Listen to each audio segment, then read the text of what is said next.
Hello, good morning. This is my 15th January's lecture, and today we shall discuss about the power. What is power? Power क्या होती है? The rate of work done is called power.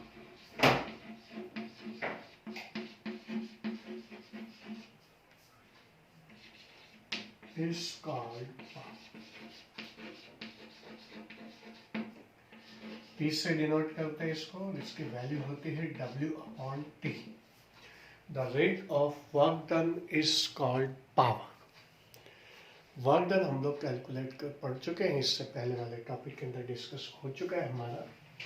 जहाँ तक इसकी SI unit है, SI unit होती है इसकी वर्क की यूनिट होती है जूल और टाइम की यूनिट होती है सेकंड. और जूल पर सेकंड के लिए हमारे पास स्पेशल नेम है, that is called watt. Dimensional equation का जहाँ तक सवाल है, वर्क की डायमेंशनल इक्वेशन होती है m1l2t-2 और टाइम की होती है t1. तो आ जाएगा m1l2t-3. Power is a scalar quantity, एक स्केलर क्वांटिटी होती है.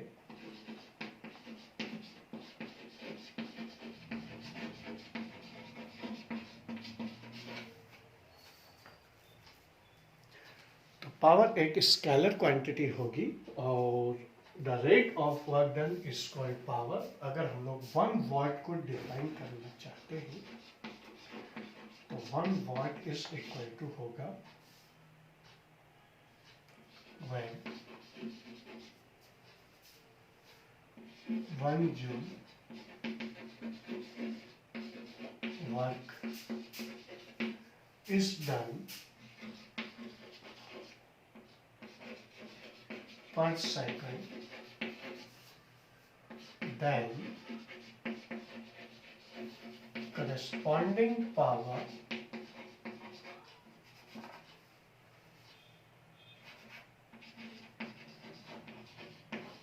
is called 1 watt. यह हमारे पास 1 वाट की डेफिनेशन आई और इसके अंदर हमारे पास हम लोग अच्छी तरह से जानते हैं कि जो पावर होती है वाट होती है. अगर मान लो हम लोग किलोवाट की बात करें तो किलोवाट का मतलब आप लोग समझ ही गए, 10⁻³ वाट होता है. और अगर मेगावाट की बात करें, क्योंकि ज़्यादातर हम लोग इसको इसमें यूज़ करते हैं, तो ये होता है 10⁻6 वाट के इक्वल होगा. ये किलोवाट और मेगावाट की वैल्यू होगी और 1 वाट आप लोग जानते ही हैं. इसके अलावा हम लोग अच्छी तरह से जानते हैं कि W इज इक्वल टू कितना होता है, P इज इक्वल टू होता है W/T और P इज इक्वल टू होगा, W की जगह हम लोग लिखते हैं F इंटू X/T और X/T को हम लोग लिख सकते हैं V, F.V भी कर सकते हैं हम लोग इसको. तो हमारे पास आ जाएगा P.V, F.V. और क्योंकि ये पावर और वेलोसिटी का डॉट प्रोडक्ट होती है, तो पावर हमारे पास फोर्स और वेलोसिटी का डॉट प्रोडक्ट होगी. Power is the dot product of, यानी स्केलर प्रोडक्ट बोलते हैं इसको, फोर्स एंड वेलोसिटी. क्योंकि फोर्स जो वर्क डन है वो फोर्स और डिस्प्लेसमेंट का डॉट प्रोडक्ट होता है, तो हमारे पास फोर्स और वेलोसिटी का डॉट प्रोडक्ट होगा. और इस हिसाब से अगर हमें फोर्स और वेलोसिटी का कर्व गिवन हो, एक साइड पे फोर्स दे रखा है, एक साइड पे वेलोसिटी दे रखी है, कोई भी एक कर्व हम लोगों को दे दिया, तो ऐसी सिचुएशन के अंदर इस कर्व का area bounded by the curve किसके इक्वल होगा, पावर के इक्वल होगा. Area of force velocity curve is called power. Area of force velocity curve को हम लोग किस नाम से जानते हैं? पावर के नाम से जानते हैं। फ्यू सेकंड्स में आप लोगों को दे देता हूं, इसके बाद हम लोग आगे का टॉपिक डिस्कस करेंगे।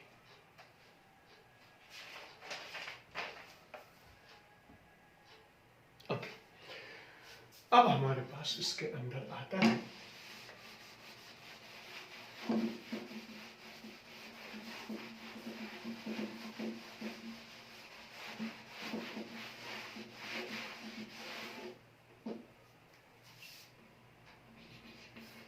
एनर्जी।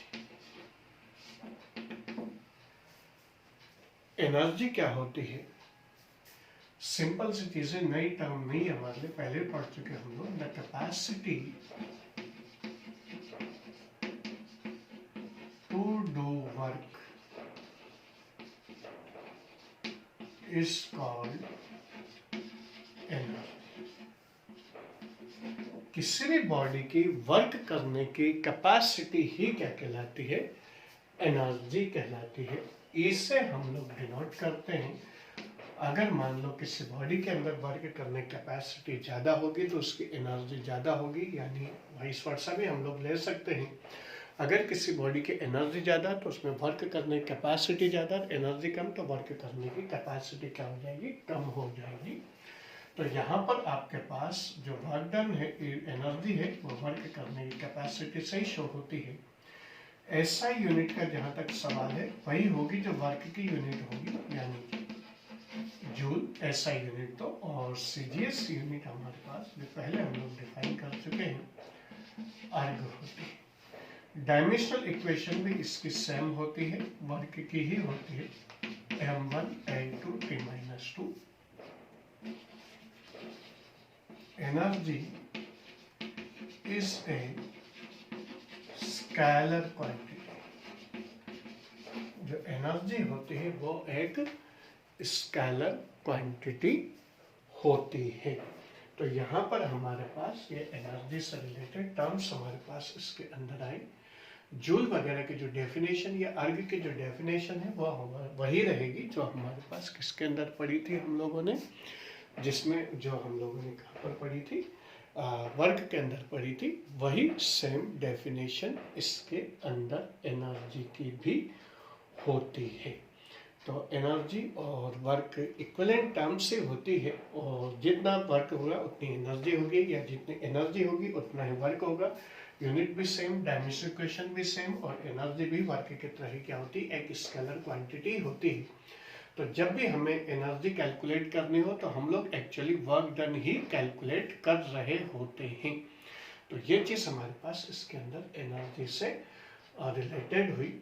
बेसिकली जो एनर्जी होती है वो दो तरह की होती है। पहली होती है डिफरेंट फॉर्म्स एनर्जीज के हमारे पास इसके अंदर आती है। जैसे हमारे पास है मैकेनिकल एनर्जी, जो काइनेटिक और पोटेंशियल एनर्जी की फॉर्म होती है। इसके अलावा दूसरी बहुत सारी फॉर्म ऑफ एनर्जी होती है जो हम लोग कई जगह पढ़ चुके हैं। जैसे न्यूक्लियर एनर्जी है, केमिकल एनर्जी है, लाइट एनर्जी है, सोलर एनर्जी है, विंड एनर्जी है, जियोथर्मल एनर्जी है, न्यूक्लियर एनर्जी है, केमिकल एनर्जी है, बहुत सारी तरह की, साउंड एनर्जी है, हीट एनर्जी है, बहुत सारी तरह की एनर्जी हम लोग इसके अंदर पढ़ते हैं। और बेसिकली हमारे पास जो एनर्जी के बारे में जो ज़्यादा जो हम लोगों को यहाँ पर डिस्कस करनी है, और वो आएगी आपके पास kinetic energy.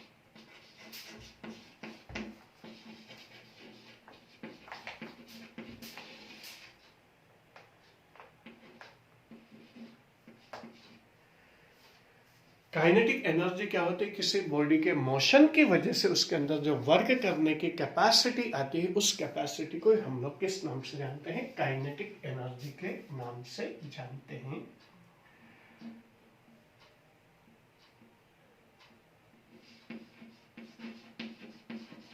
Capacity to do work due to motion of body is called kinetic energy। और kinetic energy हम लोग जानते हैं, इसका फॉर्मूला होता है 12 mv स्क्वायर। इसी तरह से पोटेंशियल एनर्जी होती है capacity to do work due to change in shape and position of body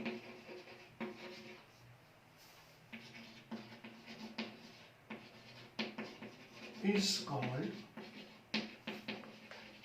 potential energy। जैसे काइनेटिक एनर्जी के अंदर क्या होगा, ब्लोइंग विंड जो है वो बड़े बड़े पेड़ों को अपरूट कर देती है और मकान के जो वो टीन शेड वगैरह या जो कच्चे झोपड़ियाँ होती है उनको अनरूफ कर देती है और रनिंग वाटर जो है वो बड़े बड़े लकड़ी के लट्ठों को अपने साथ बहा कर ले जाता है। ये सब काइनेटिक एनर्जी के एग्जांपल है।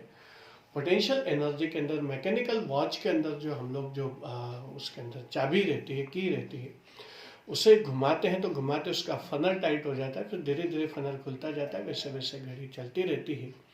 या कैटपॉल्ट के अंदर हम लोग क्या करते हैं कि पेबल रख करके फिर उसे खींचते हैं, शेप में चेंज आ जाएगा, छोड़ते पत्थर आगे बढ़ेगा।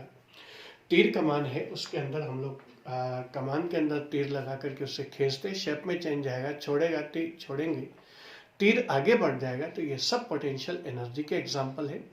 इसी तरह से अगर किसी बॉडी को हम लोग अर्थ से उठा करके कहाँ पर ले जाए, एक सर्टेन हाइट पर ले जाए, तो ग्रेविटेशन फोर्स के अगेंस्ट में वर्क डन होता है और ये वर्क डन बॉडी के अंदर क्या होगा, पोजीशन में चेंज होने की वजह से, अर्थ सरफेस से सर्टेन हाइट पर जाने की वजह से पोटेंशियल एनर्जी के फॉर्म में स्टोर हो जाता है। और इस एनर्जी को हम लोग किस नाम से जानते हैं, ग्रेविटेशनल पोटेंशियल एनर्जी के नाम से जानते हैं।